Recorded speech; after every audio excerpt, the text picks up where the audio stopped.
This video is brought to you by Ageless Geeks.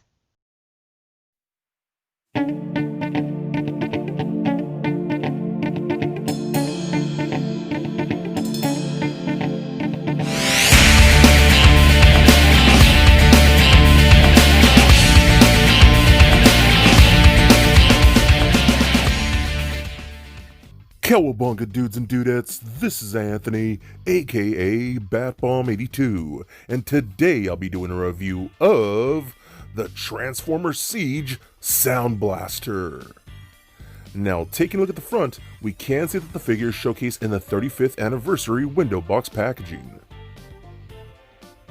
Turning the box around, we can see a really cool image of the figure in both robot form and alt mode. So with the box out of the way, let's crack this figure open and see what we have inside. And here is Soundblaster out of the box. And man, I am super stoked to add this to the collection as I absolutely love the Siege Soundwave, so Soundblaster might be a total upgrade for me. So with this piece finally in hand, let's take a closer look at Soundblaster. Alright guys, now I want to take a closer look at Soundblaster in his alt mode first. Now, here's the thing with this. With Soundwave, I wasn't completely sold on this particular mode, this like spaceship mode, whatever you want to call it. I wasn't too into it at first. It kind of grew on me over time, but specifically with these Soundblaster colors, I actually really like this. I think it looks pretty cool, honestly. So we can see the black, the red, the silver, looks really cool in this color combination, and I actually really dig it. So the ship mode looks a lot better in my opinion, and I think it's because of things like the red, you know, thrown on top of that black, really sections stuff off better, and I think it looks really cool. The back looks really nice. The thrusters back here looks really cool. You can kind of see most of the build under there and whatnot, some landing gear. I think it's pretty awesome. The red again looks really cool. I love the brushing here that we get with all that metal. You know, some people didn't like that, but you know, this is the war for Cybertron. Of course, they're going to be dinged up and scratched and dented and stuff like that. So I think it's awesome. I love the clear plastic red here we're getting for like the cockpit canopy area. I think that looks really cool. So yeah, man, I'm liking this a lot more. So I'll actually bring in Soundwave here in his alt mode so I can get a quick comparison like that side by side, so you can see the differences, of course, in the colors. That's mostly what you're going to get, since this is pretty much just a redeco, but I actually do like it better in this black and red color scheme, and maybe because, you know, black and red, you know, with the combination of like silver, gray, or white, that's like my favorite color combination, so that's probably why I like this one more. But still, I just think it looks a lot better with these colors, you know what I mean? Especially like on these vents and things like that, and these thrusters and stuff like that. The red just stands out a lot more with the black like that. So I think that's pretty cool. I love this a lot. Again, I think this looks a lot better, and it really has grown on me. So let's go ahead and transform this guy, and let's check him out in his robot mode. Okay, here, so what we're gonna do, we're gonna take some stuff off completely first. We're gonna take off these things right here. This right here, like so, and pop off this piece right here if you want to participate. You don't want to participate, there we go. So that stuff's going to come into use later on. Okay, like that. So we're just going to fold these things up first like so, and then we're going to kind of bring these all the way to the side like that, peg those in, and then stick those out like that. And we're going to shift up this whole section, break apart like that for right now. And we're going to split the legs a little bit. We're going to pull these pieces down, fold those in like there, pull these down, fold those in right there. We're going to rotate these like that. And we're going to pull these back up, bring the feet out, put that in, back in place.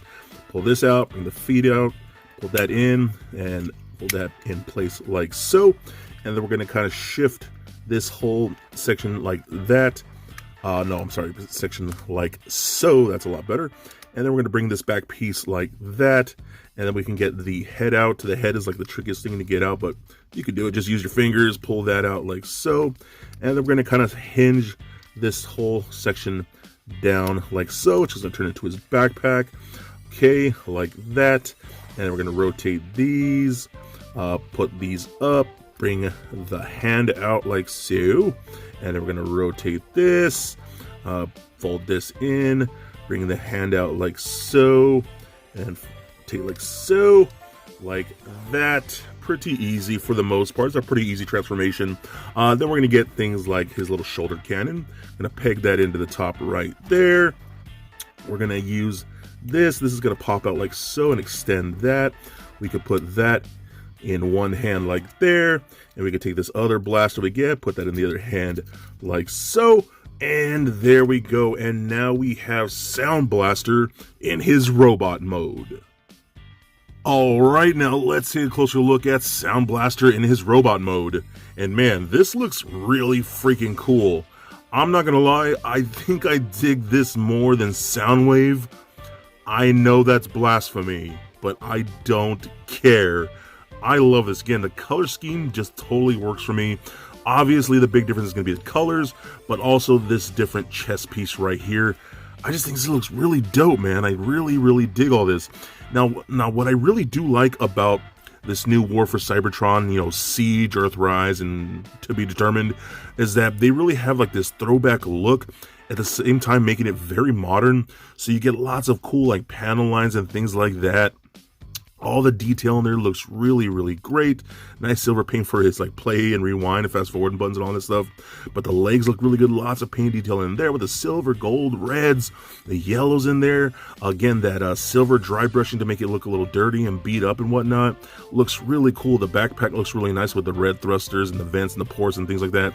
I really dig this, man. The whole War for Cybertron figures, they're just so freaking good. They might be my favorite Transformers to date. Because again, they hit that nostalgia feel, but feel very modern, and I absolutely love them. One of the best things that we do get now is that we do get the red eyes. You can see it is light piping, so you can see that in there, how the light just glows to the top of the head like that. So that's really cool too. I mean, this is just great, man. So I will actually bring in Soundwave here, get my camera to actually focus, and we can actually see these guys side by side. They're just pretty much identical with the exception of the colors. Again, all the exact same thing with the exception of that chest area. You can see the chest area on the Soundblaster here is a lot bigger because his chest area is meant to fit 2 tapes. So, but again, this looks so freaking good. I'm extremely happy to have these guys. I love them so much. This is just great, man. Really digging this. And I know a lot of people weren't really keen on the whole, you know, cracked glass area of his chest. I think it's cool. I think it just adds that whole war vibe that they're getting here. I will note something that I noticed. The paint seems to be a little thicker and a little bulkier in the lines. The lines seem to be a lot more fine on Soundwave here. So I don't know if the printing of this is a little messed up because it looks a little thicker and blotchier on here, and that's kind of like with all that silver dry brushing and whatnot. So it looks like whatever they're using to do that isn't as clean as it was on the Soundwave here. So that's something I noticed, but still looks really cool. Okay, now, so a few features that we do get. You do get his cannon right here. You do get his 2 guns like this, which are really nice. What's also really cool, you can actually fold these little things out right here, and you have more guns like that, more little blasters. So you can fold that out, which is actually his landing gear in his alt mode, so that's pretty cool. And then you can fold these up like so, and then you have even more blasters. So, I mean, you can really go all out and just unload. I think that's super freaking cool. I just love this, man. This is so much fun. The siege line is just fantastic. Oh, so cool. So I'm actually going to take these guns off for a sec like that. What's also really cool, again, we do get that chest area that opens up. We get a little button right here and it opens it up. And we can see that actually the sculpting there is actually like an old school cassette tape almost. So that's really nice. The inside looks really good. What's really cool is though that if you look at his things like his finger is pointed like it's poking something. That's actually meant to use press the button like that And if I get it like though, and it opens it up himself. So that's actually what that's for. That's pretty dope that they even included the finger like that to open up his chest area. So now put that there. Now I have, I have pretty much all the siege tapes and whatnot.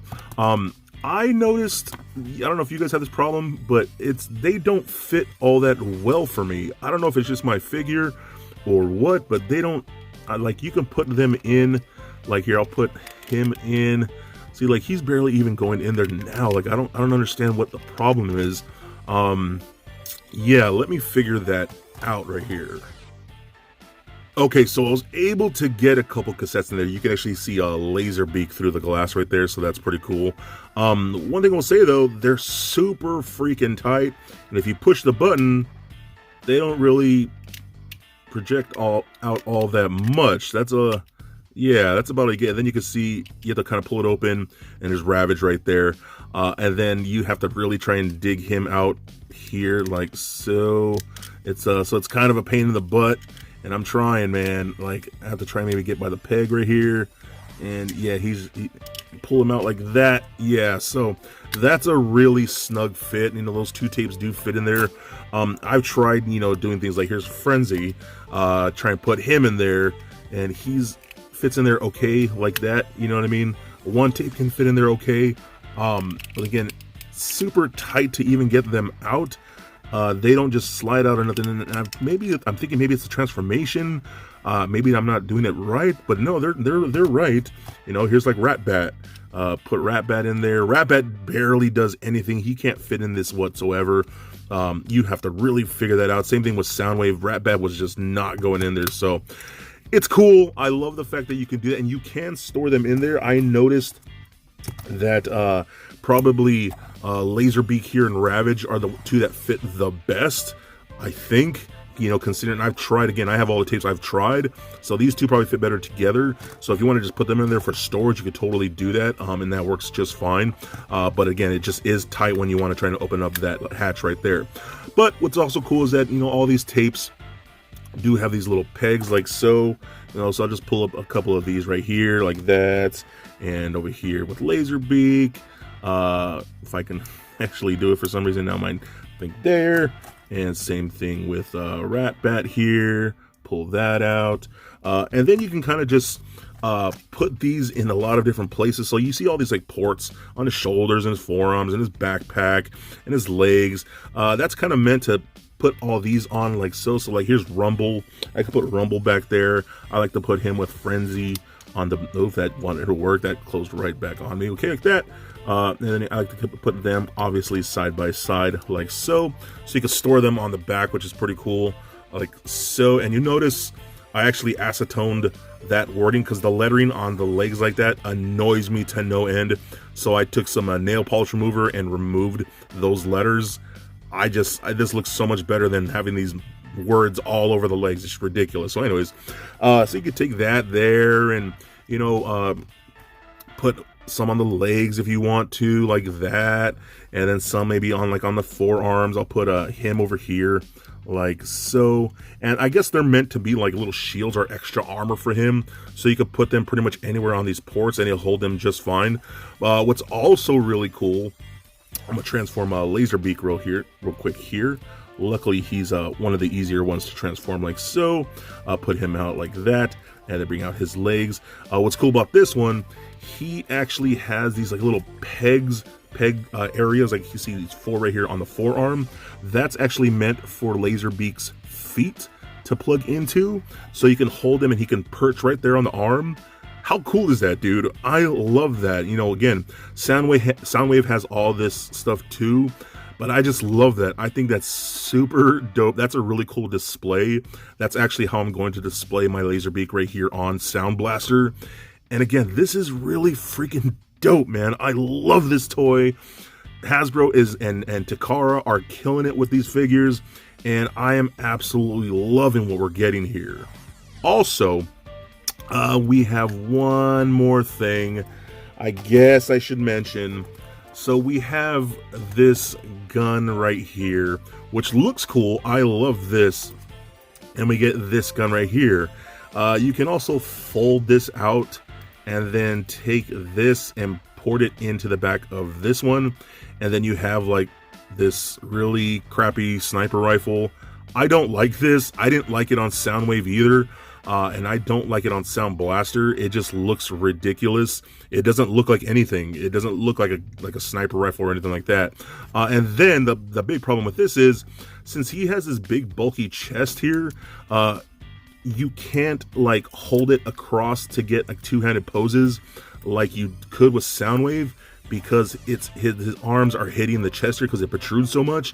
So you can't even get the two-handed poses like you would normally like. And you could probably do it something like this, maybe like that, but I mean, he's just holding it across his chest like that, and that looks ridiculous. But either way, that's probably honestly my biggest complaint about this figure. Is like, that's cool that we gave us that, but it looks ridiculous. But anyways, again, I love this figure. I think he's super awesome, and yeah, man, really happy to have this.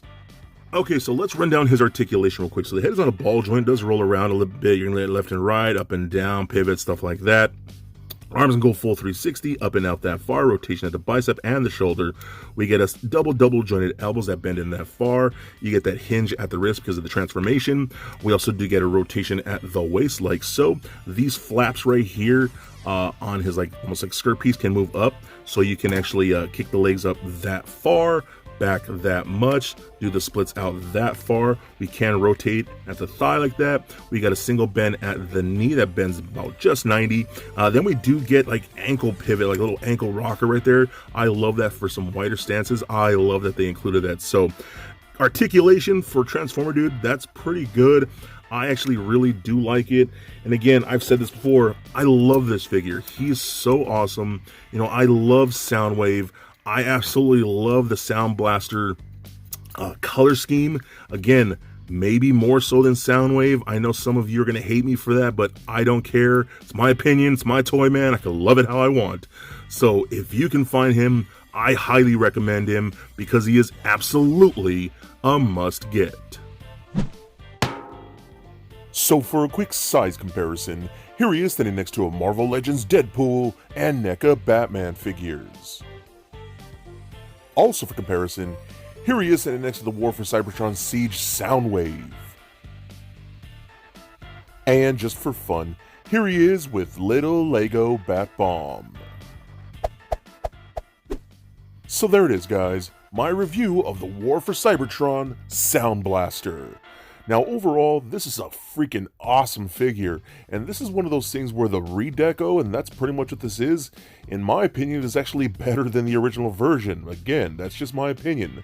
With the exception of that chest plate, this is all really just a repaint, but a really good one.